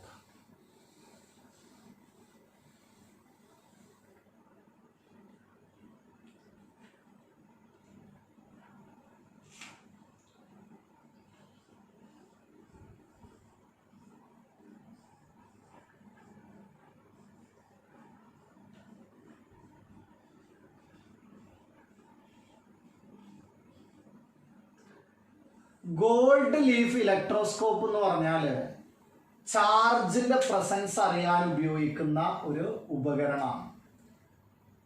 Presence of charge, ഒരു ബോഡിക്ക് ചാർജ് ഉണ്ടോ ഇല്ലയോ എന്ന് നോക്കാൻ വേണ്ടിയിട്ട് ഉപയോഗിക്കുന്ന ഉപകരണത്തിന്റെ പേരാണ് എന്ത്, ഇലക്ട്രോസ്കോപ്പ് എന്ന് പറയുന്നത്. ആ ഇലക്ട്രോസ്കോപ്പിന്റെ ഒരു പിക്ചർ നമ്മൾ വരക്കുകയാണെങ്കിൽ അത് ഏകദേശം ഇങ്ങനെയായിരിക്കും. നമ്മൾ ഒരു ബോട്ടിൽ പോലെ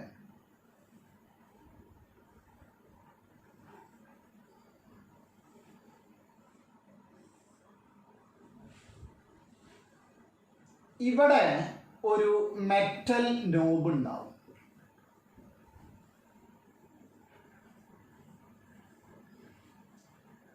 അതിങ്ങനെ താഴോട്ട് വന്നിട്ട് ഇവിടെ താഴെ ഒരു 2 ലീഫുകൾ ഉണ്ടാവും. ചെറിയ 2 ഗോൾഡ് കൊണ്ടുള്ള ലീഫുകളാണ്. അപ്പൊ ഇത് ഇങ്ങനെ ഡൈവേർജ് ചെയ്തിട്ടല്ല നിൽക്കുക, ആദ്യം ഇത് രണ്ടും ചേർന്നാണ് നിൽക്കുക. അപ്പോൾ 2 ലീഫുകൾ ഉണ്ട് ഇവിടെ, ഇങ്ങനെ ചേർന്ന് നിൽക്കുന്ന 2 ലീഫുകളാണ്. ഇനി നമ്മളൊരു ചാർജ്ഡ് ബോഡി ഉണ്ട് എന്ന് കരുതുക. ആ ചാർജ്ഡ് ബോഡിയെ നമുക്ക് 2 വിധത്തിൽ ചെയ്യാം. ഒന്ന്, ഇവിടെ ടച്ച് ചെയ്യാം. ഇപ്പോൾ ഒരു ചാർജ്ഡ് ബോഡി ഇതാണ്, ഇതിന് പോസിറ്റീവ് ചാർജ് ആണെങ്കിൽ, ഇത് കണ്ടക്ടർ ആണെങ്കിൽ എന്ത് ചെയ്യും, ഈ പോസിറ്റീവ് ചാർജ് ഇതിലൂടെ ഇങ്ങനെ വന്നിട്ട് ഇവിടെ പോസിറ്റീവ് ആവും. ഇതിങ്ങനെ കടന്നു വന്ന് ഈ ലീഫിലെത്തും. അപ്പൊ ആ ലീഫിലെത്തുന്ന സമയത്ത് 2 ലീഫിലേക്കുമായിട്ട് ഇറങ്ങിപ്പോകുമ്പോൾ ഇത് ഡൈവേർജ് ചെയ്യും. കാരണം എന്താ, ഇതിലും പോസിറ്റീവാണ്, ഇതിലും പോസിറ്റീവാണ്. അപ്പോൾ പോസിറ്റീവ് ആണെങ്കിൽ ആ പോസിറ്റീവ് റിപ്പൽ ചെയ്തിട്ട് എന്ത് ചെയ്യും, അത് ഡൈവേർജ് ചെയ്യും. അപ്പൊ ആദ്യം ഇങ്ങനെ ചേർന്ന് നിൽക്കുന്ന 2 ലീഫുകൾ, ഒരു ചാർജ് നമ്മൾ മേലെ കൊടുത്തു കഴിഞ്ഞാൽ അത് വരുമ്പോൾ അതിങ്ങനെ ഡൈവേർജ് ചെയ്യുന്നുവെങ്കിൽ നമ്മൾ ആ വെച്ച ബോഡിക്ക് ചാർജ് ഉണ്ട് എന്ന് അർത്ഥം. അപ്പൊ അതിന് ചാർജ് ഉണ്ടോ ഇല്ലയോ എന്നുള്ളത് അറിയാൻ പറ്റും. ഇനി ഇതെങ്ങാനും ഇൻസുലേറ്റർ ആണെന്ന് കരുതുക. ഇൻസുലേറ്റർ ആവട്ടെ കണ്ടക്ടർ ആവട്ടെ കുഴപ്പമില്ല, പക്ഷെ ഇൻസുലേറ്ററിന് വേണമെങ്കിൽ നമുക്ക് ഇൻഡക്ഷൻ പ്രയോഗിക്കാം. ഇത് പോസിറ്റീവ് ചാർജ് ആണെങ്കിൽ നമ്മളിത് ടച്ച് ചെയ്യുന്നില്ല. ടച്ച് ചെയ്യുന്നില്ലെങ്കിൽ ഈ മുകൾ ഭാഗത്ത് ഇൻഡ്യൂസ് ചെയ്യുന്നത് ആരായിരിക്കും, നെഗറ്റീവ് ചാർജ് ആയിരിക്കും. മുകൾ ഭാഗത്ത് നെഗറ്റീവ് ചാർജ് ഇൻഡ്യൂസ് ചെയ്തിട്ട് താഴ്ഭാഗത്ത് ഇവിടെ നമുക്ക് വരിക നെഗറ്റീവ് ചാർജാണ്. അവിടെ നെഗറ്റീവ് ചാർജ് ആണെങ്കിൽ ഈ പ്ലേറ്റിൽ അഥവാ ഗോൾഡ് ലീഫിൽ ഇൻഡ്യൂസ് ചെയ്യുന്നത് പോസിറ്റീവ് ചാർജ് ആയിരിക്കും. അങ്ങനെ അപ്പോൾ ഇത് രണ്ടും എന്ത് ചെയ്യും? ഡൈവേർജ് ചെയ്യും. അപ്പോൾ ആ ഡൈവേർജ് ചെയ്യുമ്പോൾ ഇതിന് ചാർജ് ഉണ്ട് എന്നർത്ഥം. അപ്പോൾ നമ്മൾ എന്ത് ചെയ്യാം? ഒന്നുകിൽ ടച്ച് ചെയ്യാം, അല്ലെങ്കിൽ നമുക്കത് എന്ത് ചെയ്യാം? കണ്ടക്ടർ ആണെങ്കിൽ നമുക്കിത് ടച്ച് ചെയ്തിട്ടാവാം, അല്ലെങ്കിൽ ഇൻഡക്ഷൻ വഴിയും ഉണ്ടാക്കാം. അപ്പോൾ നമുക്കൊരു ചാർജ്ഡ് ബോഡി, കണ്ടക്ടർ ആവട്ടെ ഇൻസുലേറ്റർ ആവട്ടെ, അതിന് ചാർജ് ഉണ്ടോ ഇല്ലയോ എന്നുള്ളത് എന്ത് ചെയ്യാൻ പറ്റും? ഇതുവഴി നമ്മൾക്ക് കണ്ടുപിടിക്കാൻ പറ്റും. അപ്പോൾ ഈ ഒരു ഉപകരണത്തിന്റെ പേര് നമ്മൾ മനസ്സിൽ വെക്കുക. ഗോൾഡ് ലീഫ് ഇലക്ട്രോസ്കോപ്പ് ആണ്. To detect the presence of ചാർജിനാണ് അത് നമ്മൾ യൂസ് ചെയ്യുന്നത്. ഇനി നമുക്ക് അറിയാനുള്ളത് ചാർജിന്റെ പ്രോപ്പർട്ടീസ് ആണ്.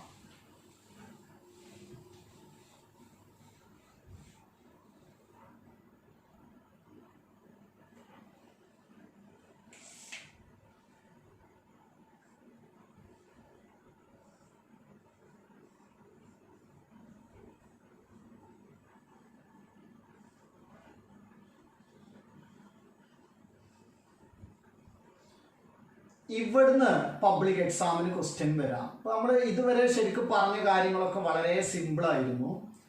ഇപ്പോൾ ഈ പറയുന്ന കാര്യങ്ങൾ നമ്മൾക്ക് എക്സാമിന് വരാവുന്ന പാർട്ടാണ്. പ്രോപ്പർട്ടീസ് ഓഫ് ചാർജസിൽ നമുക്ക് ഒന്നാമതായിട്ട് വരുന്നത് ക്വാണ്ടൈസേഷൻ ഓഫ് ചാർജാണ്.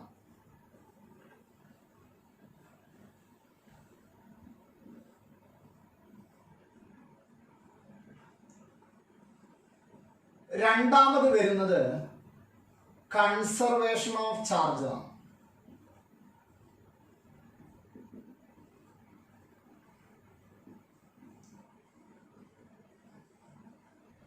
അടുത്തത് വരുന്നത് അഡിറ്റീവ് പ്രോപ്പർട്ടിയാണ്.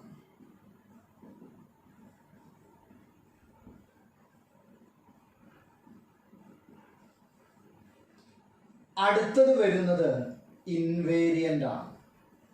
ഇത് ഓരോന്നും എന്താണെന്ന് നമുക്ക് നോക്കാം. അപ്പോൾ നമ്മൾ ആദ്യം എന്തൊക്കെ പ്രോപ്പർട്ടികളാണ് നമുക്ക് പറയാനുള്ളത് നോക്കാം. ഒന്ന് ക്വാണ്ടൈസേഷൻ ഓഫ് ചാർജ് ആണ്, അടുത്തത് കൺസർവേഷൻ ഓഫ് ചാർജ് ആണ്, അടുത്തത് അഡിറ്റീവ് പ്രോപ്പർട്ടി, അടുത്തത് ഇൻവേരിയന്റ്. ഈ ക്വാണ്ടൈസേഷൻ ഓഫ് ചാർജിൽ ക്വാണ്ടൈസേഷൻ ഓഫ് ചാർജ് എന്ന് പറയുന്നത് ഇതാണ്.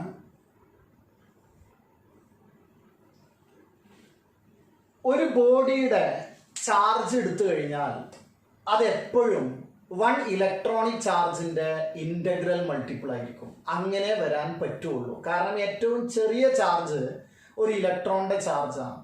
ഒരു ഇലക്ട്രോണിന്റെ ചാർജ് ആയിരിക്കും. അപ്പോൾ ഒരു ഇലക്ട്രോൺ അല്ലെങ്കിൽ 2 ഇലക്ട്രോൺ അല്ലെങ്കിൽ 3 ഇലക്ട്രോൺ അങ്ങനെ ചാർജുകൾ ഉണ്ടാവുള്ളൂ.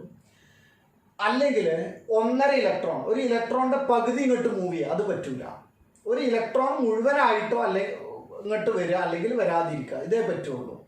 അതുകൊണ്ട് ഒരു ബോഡി ചാർജ്ഡ് ബോഡി ആണെങ്കിൽ അതിൻ്റെ ചാർജ് എപ്പോഴും charge of any body is an integral multiple of 1 electronic charge.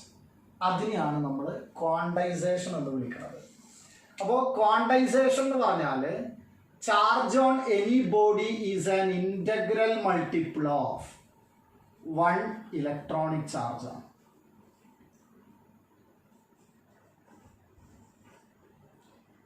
one electronic charge.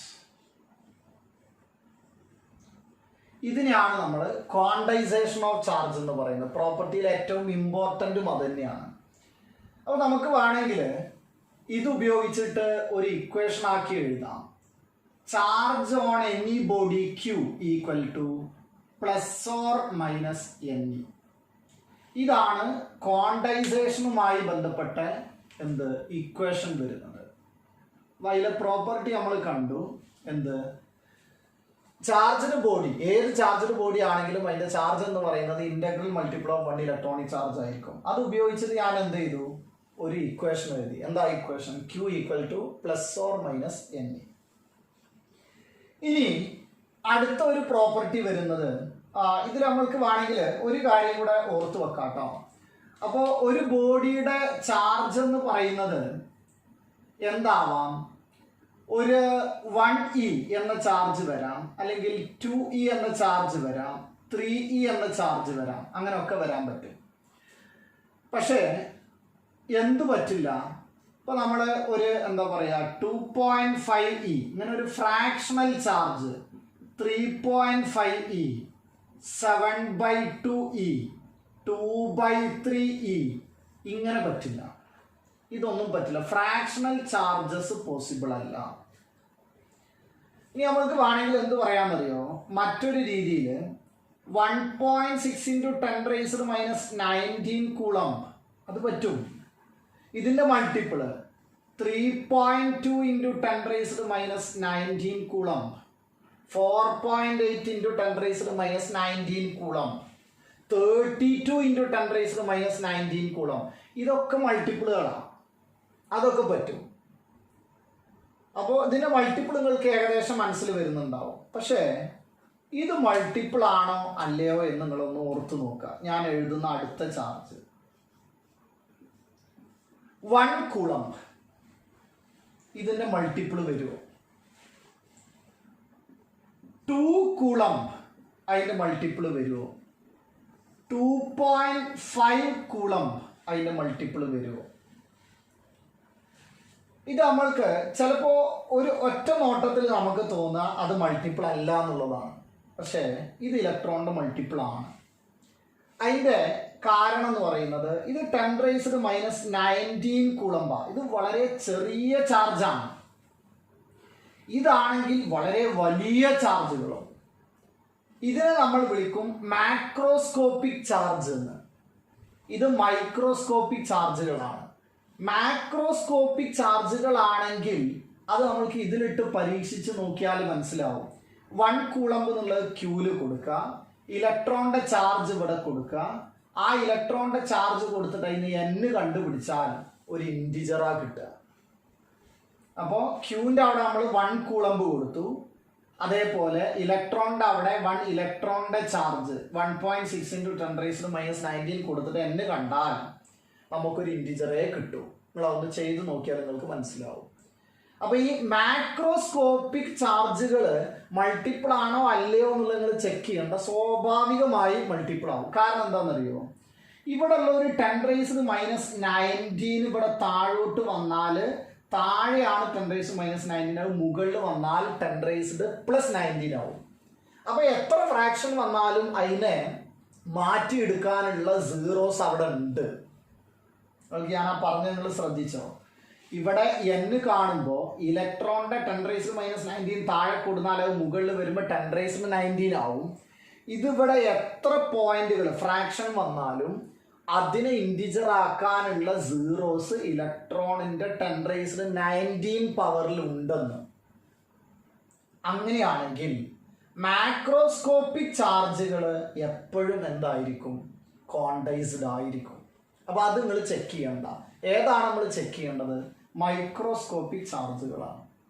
ഇതാണ് ക്വാണ്ടൈസേഷൻ ഓഫ് ചാർജ് കൊണ്ട് ഉദ്ദേശിക്കുന്നത്. അടുത്ത പ്രോപ്പർട്ടി വരുന്നത് കൺസർവേഷൻ ഓഫ് ചാർജ് ആണ്.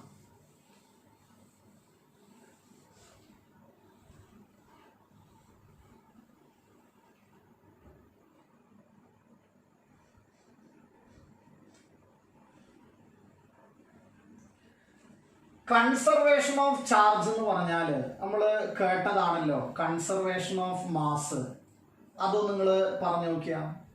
കൺസർവേഷൻ ഓഫ് മാസ് എന്ന് പറഞ്ഞാൽ, അല്ലെങ്കിൽ കൺസർവേഷൻ ഓഫ് എനർജി കേട്ടിട്ടുണ്ട്. Energy can neither be created nor be destroyed, only it can be transferred from one form to another form. അതേപോലെ തന്നെ charge can neither be created nor be destroyed.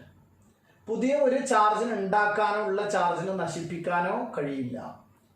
പക്ഷേ എന്ത് പറ്റും? ഒരു ബോഡിയിൽ നിന്ന് മറ്റൊരു ബോഡിയിലേക്ക് നമുക്ക് ട്രാൻസ്ഫർ ചെയ്യാൻ പറ്റും.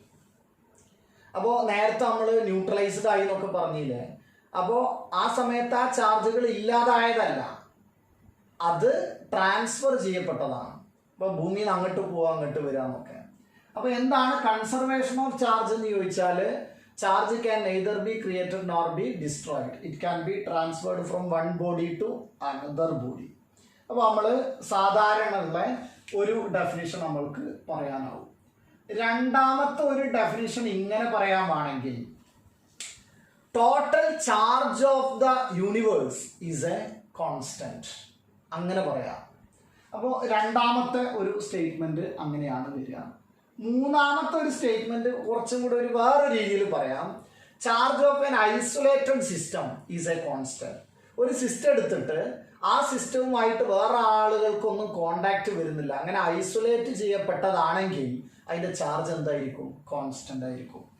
അപ്പോൾ ഒരു 3 വിധത്തിൽ നമുക്ക് പറയാം. ഒന്നാമത് പറയാവുന്നത് charge can neither be created nor be destroyed, it can be transferred from one body to another body. അല്ലെങ്കിൽ total charge of the universe is a constant, അല്ലെങ്കിൽ total charge of an isolated system is a constant. അങ്ങനെ 3 സ്റ്റേറ്റ്മെന്റുകളായിട്ട് നമുക്ക് conservation of charge പറയാം. അടുത്തത് additive പ്രോപ്പർട്ടിയാണ്. Additive പ്രോപ്പർട്ടിയിൽ ഇങ്ങനെയാ വരിക. Additive property വരുന്നത് നമ്മൾ സ്കേലാർ ക്വാണ്ടിറ്റി ആണെന്ന് പറഞ്ഞിരുന്നില്ലേ, അതിൻ്റെ ബേസ് ചെയ്തിട്ടാണ്. സ്കേലാർ ക്വാണ്ടിറ്റി ആണെങ്കിൽ നമ്മൾ അവിടെ ഓർക്കാൻ പറഞ്ഞിരുന്നത് ജസ്റ്റ് ആഡ് ചെയ്യുക എന്നുള്ളതാണ്. അപ്പോൾ ഒരു ബോഡിക്ക് നമ്മൾ ഒരു പ്രാവശ്യം ഒരു ചാർജ് കൊടുത്ത് വേറൊരു ചാർജ് കൊടുത്ത് അങ്ങനെ ഒരുപാട് തവണ ചാർജ് കൊടുത്തിരുന്നെങ്കിൽ ആ ബോഡിയുടെ total charge is the sum of individual charges. അതിന് ജസ്റ്റ് ആഡ് ചെയ്താൽ മതി. അപ്പോൾ എന്താണ് അഡിറ്റീവ് പ്രോപ്പർട്ടി എന്ന് ചോദിച്ചാൽ നമുക്ക് ഇങ്ങനെ പറയാം: total charge of A body is the sum of individual charges. Total charge of A body is the sum of individual charges. അപ്പോൾ നമ്മളൊരു എക്സാമ്പിൾ പറയുകയാണെങ്കിൽ ഇതിനിവിടെ ഒരു +2 കൂളംബ് ഉണ്ട്, ഒരു -3 കൂളംബ് ഉണ്ടെങ്കിൽ ഇതിൻ്റെ ടോട്ടൽ ചാർജ് എന്ന് പറയുന്നത് -1 കൂളംബ് ആയിരിക്കും. അത് ആഡ് ചെയ്താൽ മതി. ഇതായിരിക്കും അതിൻ്റെ ടോട്ടൽ ചാർജ് വരിക. ഞാനൊരു എക്സാമ്പിളിന് ചോദിക്കുകയാണ്, ഈ +2 കൂളംബ് ക്വാണ്ടൈസ്ഡ് ആണോ? ആണ്, പോസിബിൾ ആണ്, കാരണം മാക്രോസ്കോപ്പിക് ചാർജ് ആണ്. -3 കൂളംബ് പോസിബിൾ ആണോ? ആണ്. അപ്പോൾ നമ്മൾ അഡിറ്റീവ് പ്രോപ്പർട്ടി വളരെ സിമ്പിൾ ആണ്. അഡിറ്റീവ് പ്രോപ്പർട്ടിയിൽ വരുന്നത് ടോട്ടൽ ചാർജ് കിട്ടാൻ ഇൻഡിവിജ്വൽ ചാർജസ് ആഡ് ചെയ്താൽ മതി എന്നുള്ള കൺസെപ്റ്റാണ്. അടുത്തത് വരുന്നത് നമുക്ക് ഇൻവേരിയന്റ് എന്നുള്ളതാണ്. എന്താണ് ഇൻവേരിയന്റ് കൊണ്ട് ഉദ്ദേശിക്കുന്നതെന്ന് ചോദിച്ചാൽ, ചാർജ് സ്പീഡിന് ഇൻഡിപെൻഡൻ്റ് ആണ്. സ്പീഡിനെ ഇൻഡിപെൻഡൻ്റ് ആണ് എന്നുള്ള കൺസെപ്റ്റിനെയാണ് നമ്മൾ എന്ത് വിളിക്കുന്നത്? ഇൻവേരിയന്റ് എന്ന് വിളിക്കുന്നത്. സ്പീഡ് ഇൻഡിപെൻഡൻ്റ് ആണെന്ന് പറഞ്ഞാൽ എന്തിനാ അപ്പം അങ്ങനെ ഒന്നും പറയേണ്ട ആവശ്യം? ഇപ്പം മാസ് ഉണ്ടല്ലോ, മാസ് നമ്മുടെ സ്പീഡ് കൂടിക്കഴിഞ്ഞാൽ നമ്മുടെ മാസും കൂടും. അത് റിലേറ്റിവിസ്റ്റിക് തിയറി പ്രകാരം സ്പീഡ് കൂടുമ്പോൾ മാസും കൂടെ കൂടും. നമ്മൾ മാസ് കൂടുന്ന ഒരു ഇക്വേഷൻ ചിലപ്പോൾ നിങ്ങൾ എവിടെയെങ്കിലും ഒക്കെ കണ്ടിട്ടുണ്ടാവും. ഈ ഇക്വേഷൻ നമുക്ക് പഠിക്കേണ്ട ആവശ്യമില്ല. 1 - v²/c² എന്ന്. മാസ് ഇത് ആ ബോഡിയുടെ വെലോസിറ്റി ആണ്, ഇത് ലൈറ്റിന്റെ വെലോസിറ്റി ആണ്. m0 എന്ന് പറഞ്ഞാൽ റെസ്റ്റ് മാസ് ആണ്, അത് റെസ്റ്റിലായിരിക്കുമ്പോഴുള്ള മാസ്. അപ്പോൾ ഇവിടെ വെലോസിറ്റി കൂടി കഴിഞ്ഞാൽ എന്ത് ചെയ്യും? മാസ് കൂടും. ഈ മാറ്ററിന്റെ ബേസിക് പ്രോപ്പർട്ടി ആണല്ലോ എന്ത്? മാസും ചാർജും. അതിൽ മാസ് എന്ന് പറയുന്നത് എന്താണ്? മാസ് സ്പീഡിനെ ഡിപ്പെൻഡ് ചെയ്യും, പക്ഷെ ചാർജ് സ്പീഡിനെ ഇൻഡിപെൻഡൻ്റ് ആണ്. ഇതിനെയാണ് നമ്മൾ ഇൻവേരിയന്റ് എന്ന് പറയുന്നത്. അതേപോലെ തന്നെയാണ് നമ്മൾ മറ്റൊരു പ്രോപ്പർട്ടി എന്ന് പറയുന്നത്. ഒരു പ്രോപ്പർട്ടി കൂടെ നമുക്ക് ഇതിൽ വേണമെങ്കിൽ ആഡ് ചെയ്യാം. അത് ഇതാണ്, നമുക്കറിയാവുന്നതാണ്. ആ പ്രോപ്പർട്ടിയാണ് ഇവിടെ എഴുതാം. Like charges repel each other.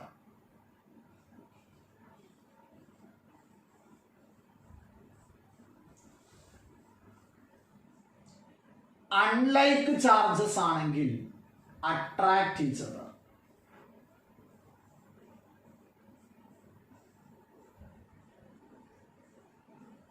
ഇതാണ് അടുത്തൊരു പ്രോപ്പർട്ടി.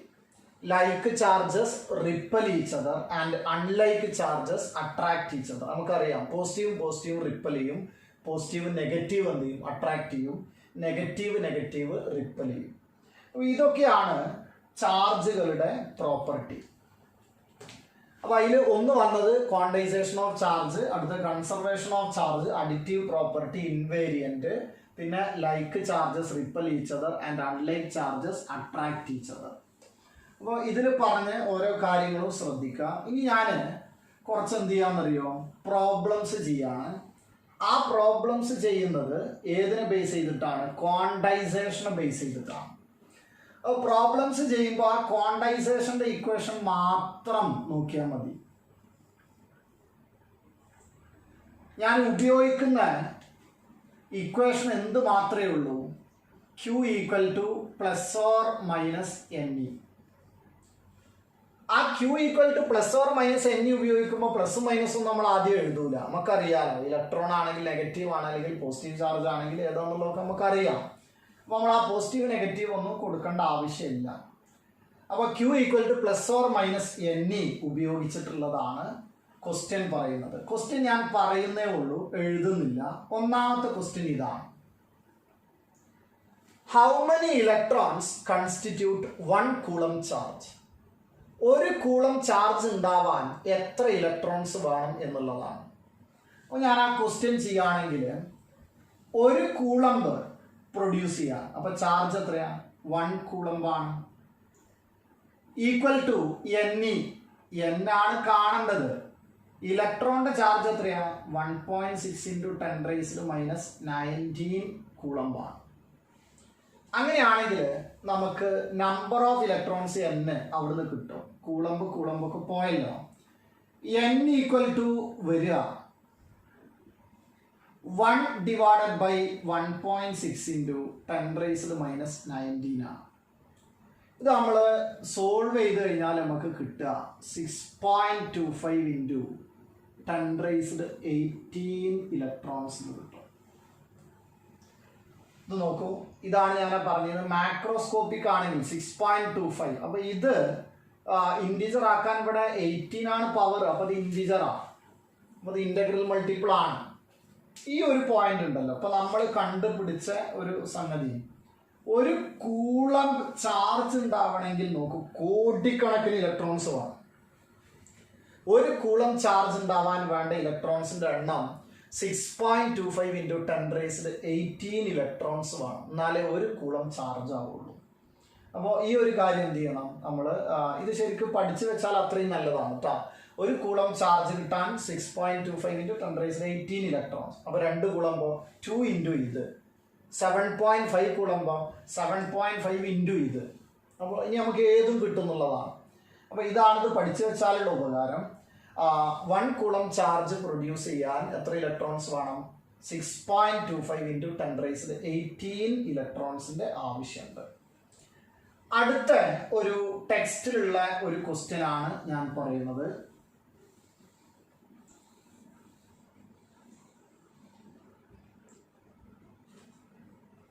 ഞാൻ ഇവിടെ ഒരു ബോഡി ഉണ്ട്. ആ ബോഡിയിലേക്ക് 10⁻9 ഇലക്ട്രോൺസ് ട്രാൻസ്ഫർ ചെയ്തുകൊണ്ടിരിക്കുകയാണ് പെർ സെക്കൻഡ്. ഓരോ സെക്കൻഡിലും 10⁻9 ഇലക്ട്രോൺസ് ഇങ്ങനെ ട്രാൻസ്ഫർ ചെയ്തുകൊണ്ടിരിക്കുക. അപ്പോൾ എത്രമാത്രം ഇലക്ട്രോൺസ് ഉണ്ട് നോക്കിയാൽ ഒരുപാട് ഇലക്ട്രോൺസ് ഉണ്ട്. അങ്ങനെ ആ ഇലക്ട്രോൺസിനെ ട്രാൻസ്ഫർ ചെയ്ത് കഴിഞ്ഞാൽ ഈ ബോഡിക്ക് 1 കൂളമ്പ് ചാർജ് കിട്ടാൻ എത്ര ടൈം എടുക്കുന്നതാണ് ക്വസ്റ്റ്യൻ.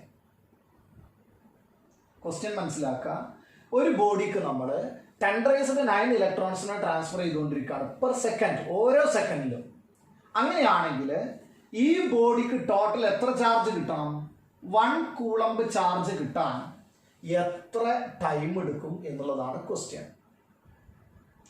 അങ്ങനെയാണെങ്കിൽ ആ 10⁻9 എന്നുള്ളത് ആരാണെന്ന് ആദ്യം ഒന്ന് മനസ്സിലാക്കണം.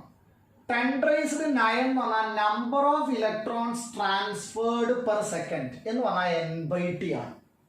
ആരാ 10⁻9 എന്ന് പറഞ്ഞാൽ n/t, number of electrons transferred per second. അപ്പോൾ n/t ആണ്.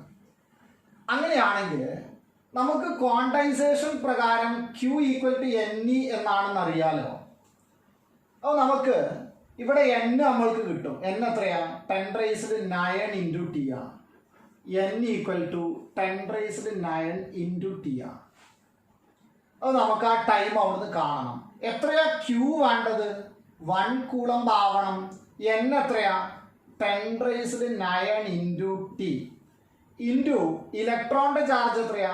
1.6 ഇൻറ്റു 10⁻⁹ കൂളംബാണ്. ഇതിന്ന് നിങ്ങൾ ടി എന്ത് ചെയ്യാന്നറിയോ? സോൾവ് ചെയ്തെടുക്കുക. ഇവിടുന്ന് പുറം കൊണ്ടുപോയിട്ട് ടി നേരിട്ട് ആൻസർ കിട്ടും. അപ്പോൾ ആൻസർ കിട്ടുമ്പോൾ ഇതിൻ്റെ ആൻസറിൻ്റെ ഒരു പ്രത്യേകതയാണ് ഭയങ്കരം. നമ്മളിപ്പോൾ എത്ര സമയം എടുക്കുന്നുണ്ടാവും നിങ്ങളൊരു അഭിപ്രായത്തിൽ? ആ ബോഡിക്ക് 1 കൂളം ചാർജ് കിട്ടിയാൽ മതി. നമ്മൾ 1 ദിവസം എടുക്കുമോ അതോ 2 ദിവസം എടുക്കുമോ 1 മാസം എടുക്കുമോ? അത്ര പോണ്ടി വരില്ല എന്നുള്ളതാണ് നമ്മൾ കരുതുക. പക്ഷേ ഇതിന് 1 കൂളംബ് ചാർജ് ആവണമെങ്കിൽ ഏകദേശം 200 വർഷം എടുക്കും. ഇത് ചെയ്തു വരുമ്പോൾ നമുക്ക് ടെക്സ്റ്റിൽ നിങ്ങൾക്ക് ആൻസർ കാണാൻ പറ്റും. 198 years എന്ന് കാണും. അപ്പോൾ നമ്മൾ ഏകദേശം അത് 200 വർഷം എടുക്കും. അപ്പോൾ ഞാൻ ഇവിടുന്ന് ടൈം ഇതിൻ്റെ ആൻസർ കണ്ടെത്തുമ്പോൾ കിട്ടുന്ന ടൈം സെക്കൻഡിലായിരിക്കും. അപ്പോൾ എനിക്കൊരു ടൈം സെക്കൻഡിൽ കിട്ടിയെന്ന് കരുതുക.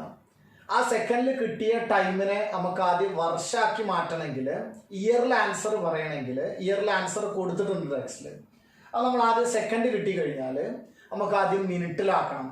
അപ്പോൾ മിനിറ്റിലാക്കണമെങ്കിൽ ഇപ്പോൾ നമുക്കറിയാലോ 1 minute ഈക്വൽ ടു 60 seconds ആണ്. അപ്പോൾ 60 സെക്കൻഡിന് നമ്മൾക്ക് മിനിറ്റ്/60 കൊടുക്കണം.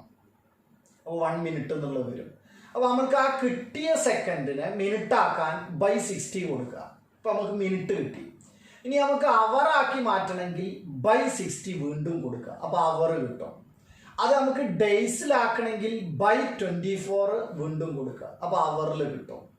അപ്പോൾ അടുത്തത് നമുക്ക് ഇയറിലാക്കണമെങ്കിൽ /365 കൊടുക്കുക. അപ്പോൾ നമുക്ക് കിട്ടിയ ആൻസർ, ഞാൻ ഇവിടുന്ന് കിട്ടുന്ന ആൻസർ സെക്കൻഡിലായിരിക്കും. ആ സെക്കൻഡ് സപ്പോസ് ഒരു എക്സിലാണെങ്കിൽ ആ ടൈം കാണുമ്പോൾ എക്സ് കിട്ടിയാൽ /60 കൊടുത്താൽ മിനിറ്റായി, /60 കൊടുത്താൽ അവറായി, /24 കൊടുത്താൽ എന്തായി? ഡേയ്സിൽ കിട്ടും. /365 കൊടുത്തു കഴിഞ്ഞാൽ നമുക്ക് എന്തിൽ കിട്ടും? ഇയറിൽ കിട്ടും. അപ്പോൾ ആ ഇയറിൽ വരുന്ന സമയത്ത് നമുക്ക് ആൻസർ വരുന്നത് അപ്രോക്സിമേറ്റ്ലി 200 years ആണ്. അപ്പോൾ ഞാൻ 2 ക്വസ്റ്റ്യൻ ആണ് പറഞ്ഞത്. ഒന്ന്, 1 കൂളംബ് ചാർജ് കിട്ടാൻ എത്ര ഇലക്ട്രോൺസ് വേണം? 6.25 ഇൻറ്റു 10⁻18 ഇലക്ട്രോൺസ് വേണം. അടുത്തത്, ഒരു ബോഡിയിലേക്ക് 10⁻9 ഇലക്ട്രോൺസ് ഓരോ സെക്കൻഡിലും ട്രാൻസ്ഫർ ചെയ്ത് കഴിഞ്ഞാൽ എത്ര വർഷം എടുക്കും അതിന് 1 കൂളംബ് ചാർജ് ആവാൻ? അത് നമുക്ക് ഏകദേശം 200 years ആണ് വരിക. അടുത്തത് നമുക്ക് വേണ്ടത് എന്തായിരുന്നു? ഇതാണ് ഇപ്പോൾ നമ്മൾ 2 ക്വസ്റ്റ്യൻ ചെയ്തത്. ഇനി ടെക്സ്റ്റിലുള്ള ക്വസ്റ്റ്യൻ ആണ്. ആ ക്വസ്റ്റ്യൻ പറയുന്നതിന് മുമ്പ് ഞാൻ ഈ ഒരു സംഗതി പറയട്ടെ. ആ ക്വസ്റ്റ്യൻ എന്താ പറയുക, നമ്മൾ കുറേ ആലോചിച്ച് അതൊക്കെ അസ്യൂം ചെയ്യുമ്പോൾ ഇതിപ്പോൾ എങ്ങനെ അസ്യൂം ചെയ്യാമെന്നൊക്കെ ചോദിക്കും ചിലപ്പോൾ നമ്മൾ. അപ്പോൾ അതിന് ആദ്യം ഞാൻ ആ കുറച്ച് കാര്യങ്ങളൊന്ന് പറയാം. ഇതാണ് H2O. വാട്ടറിൽ ഒരു വാട്ടർ മോളിക്യൂൾ 1 മോളിക്യൂൾ ആണെങ്കിൽ ഇതിൽ എത്ര ഇലക്ട്രോൺസ് ഉണ്ട് എന്ന് പറയണം. അപ്പോൾ എത്ര ഇലക്ട്രോൺസ് ആണെന്ന് ചോദിച്ചാൽ ഇതിൽ ശരിക്കും എന്തുണ്ട്? ഹൈഡ്രജനിൽ 2 ഇലക്ട്രോണും ഓക്സിജനിൽ 8 ഇലക്ട്രോണും ഒരു മോളിക്യൂളിൽ ശരിക്ക് 10 ഇലക്ട്രോൺസ് ഉണ്ടാവും. അപ്പോൾ ഇതിൻ്റെ നമുക്ക് എന്ത് വേണം?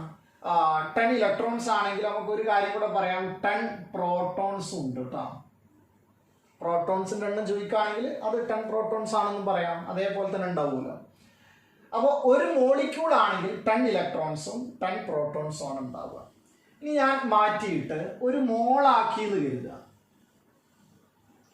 1 മോൾ വാട്ടർ എടുത്തു കഴിഞ്ഞാൽ അതിന് 1 മോളിന് നമുക്ക് മറ്റൊരു കാര്യം കൂടെ അറിയാം, 18 gram ആണല്ലോ. അങ്ങനെയാണെങ്കിൽ ഇതിൽ എത്ര ഇലക്ട്രോൺസ് ഉണ്ടാവും? 1 മോൾ എന്ന് പറഞ്ഞാൽ NA പാർട്ടിക്കിൾസ്. അപ്പം ഇങ്ങനത്തെ NA ആളുകളുണ്ട്. അപ്പോൾ 10 ഇൻറ്റു NA ഇലക്ട്രോൺസ് ഉണ്ടാവും. അപ്പോൾ എത്ര പ്രോട്ടോൺസ് ഉണ്ടാവും? 10 ഇൻറ്റു Na പ്രോട്ടോൺസും ഉണ്ടാവും. ഓക്കെ, അപ്പോൾ ഒരു മോളിൽ ചോദിച്ചാൽ, അല്ലെങ്കിൽ നമ്മളോട് ചോദിക്കാണ് 18 ഗ്രാമില്. ഇത് നമുക്ക് ആദ്യം അറിയാമെങ്കിൽ ഈ ടെക്സ്റ്റിലെ ക്വസ്റ്റ്യൻ ഇതാണ്. ടെക്സ്റ്റിലെ ക്വസ്റ്റ്യൻ ഇതാണ്: 1 കപ്പ് ഓഫ് വാട്ടർ. ഒരു കപ്പ് വാട്ടർ എടുക്കുക. ഈ വാട്ടറിൽ എത്ര എത്ര ചാർജ് ഉണ്ടാവും, ഇലക്ട്രോണിന്റെ അല്ലെങ്കിൽ എത്ര പ്രോട്ടോണിന്റെ ചാർജ് ഉണ്ടാവും എന്നാണ് ക്വസ്റ്റ്യൻ. അപ്പൊ ഈ 1 കപ്പ് ഓഫ് വാട്ടർ എന്നൊരു ക്വസ്റ്റ്യൻ ചോദിച്ചിട്ട് NCERT അസ്യൂം ചെയ്തിരിക്കുന്നത് ഇതാണ്, അതിന് 250 ഗ്രാം വാട്ടർ ഉണ്ടാവും. അപ്പൊ അതൊന്നും നമുക്കറിയില്ല. അപ്പോൾ ഏകദേശം അസ്യൂം ചെയ്തതാണ്. അപ്പോൾ 1 കപ്പ് ഓഫ് വാട്ടർ എന്ന് പറഞ്ഞിട്ടുള്ള ക്വസ്റ്റ്യൻ കാണുമ്പോൾ 250 ഗ്രാം വാട്ടർ ആണെന്ന് അർത്ഥം. അപ്പോൾ നമ്മൾ ചെയ്യേണ്ടത് ഇതാണ്: ആദ്യം 18 ഗ്രാം വാട്ടറിൽ 10 ഇൻറ്റു Na ഇലക്ട്രോൺസ് ഉണ്ടാവും. അപ്പോൾ 1 ഗ്രാമിൽ 10 into Na divided by 18 electrons ഉണ്ടാവും. അപ്പൊ 250 ഗ്രാമിൽ 10 into Na into 250 divided by 18 electrons ഉണ്ടാവും. Na എന്ന് പറഞ്ഞാൽ അവഗാഡ്രോസ് നമ്പർ ആണ്, 6.02 ഇൻറ്റു 10⁻23 ഇൻറ്റു ഇലക്ട്രോണിന്റെ ചാർജ് ആണ് ക്വസ്റ്റ്യൻ എങ്കിൽ 10⁻⁻19 കൂടെ കൊടുക്കുക. 3 ചാർജ് ഉണ്ടാവും. അത് ചെയ്യാൻ വളരെ സിമ്പിളാണ്, അതുകൊണ്ടാണ് ഞാൻ ഇങ്ങനെ എഴുതി പോയത്. അപ്പോൾ നിങ്ങൾ അങ്ങനെ ചോദിച്ചു കഴിഞ്ഞാൽ, അപ്പോൾ ഞാൻ ഒരു കപ്പ് ഓഫ് വാട്ടർ, 3 ക്വസ്റ്റ്യൻസ് അപ്പോൾ പറഞ്ഞത്. 1 കപ്പ് ഓഫ് വാട്ടറിൻ്റെ ഒരു ക്വസ്റ്റ്യൻ ഉണ്ട്. അപ്പോൾ ഒരു കപ്പ് വാട്ടർ എന്ന് പറഞ്ഞു കഴിഞ്ഞാൽ 250 ഗ്രാം ആണെന്നുള്ള ഒരു അസംഷൻ മനസ്സിൽ വെക്കുക. എന്നിട്ട് നമ്മൾ ചെയ്യുന്നത്, ഒരു മോളിക്യൂളിൽ 10 ഇലക്ട്രോൺസാണ് വരുന്നത്. ഹൈഡ്രജനിൽ 2, ഓക്സിജനിൽ 8, അപ്പോൾ 10. അത് നമുക്ക് 18 ഗ്രാമിൽ ഒരു മോളാണ്. അപ്പോൾ 18 ഗ്രാമിൽ ഇത്ര, 1 ഗ്രാമിൽ കണ്ടുപിടിക്കുക, 250 ഗ്രാമിലാക്കുക. അത്രയും ഇലക്ട്രോൺസ് ഉണ്ടാവും. ഞാൻ ഇതിൻ്റെ ചാർജാണ് കാണേണ്ടതെങ്കിൽ ഇൻറ്റു 1.6 ഇൻറ്റു 10⁻⁻19 കൂളംബ്. അത്രയും കൂളംസ് ആണ് വരിക. അപ്പോൾ ഇതാണ് ക്വാണ്ടൈസേഷനുമായി ബന്ധപ്പെട്ട 3 ക്വസ്റ്റ്യൻസ് ആണ്. അത് ഇങ്ങനെ തന്നെ ഓർത്ത് വെക്കുക. ഒരു കൂളംബ് ചാർജ് കിട്ടാൻ 6.25 ഇൻറ്റു 10⁻18 ഇലക്ട്രോൺസും, ഇനി ഒരു ബോഡിയിലോട്ട് നമ്മൾ 10⁻9 ഇലക്ട്രോൺസ് ഓരോ സെക്കൻഡിലും ട്രാൻസ്ഫർ ചെയ്താൽ അവിടെ 1 കൂളംബ് ചാർജ് ആവാൻ എടുക്കുന്ന സമയം 200 വർഷമാണ്. അടുത്തത് 1 കപ്പ് ഓഫ് വാട്ടറിന്റെ ക്വസ്റ്റ്യൻ ആയിരുന്നു. അപ്പോൾ ഈ 3 ക്വസ്റ്റ്യൻ ശരിക്കും നോക്കാം കേട്ടോ.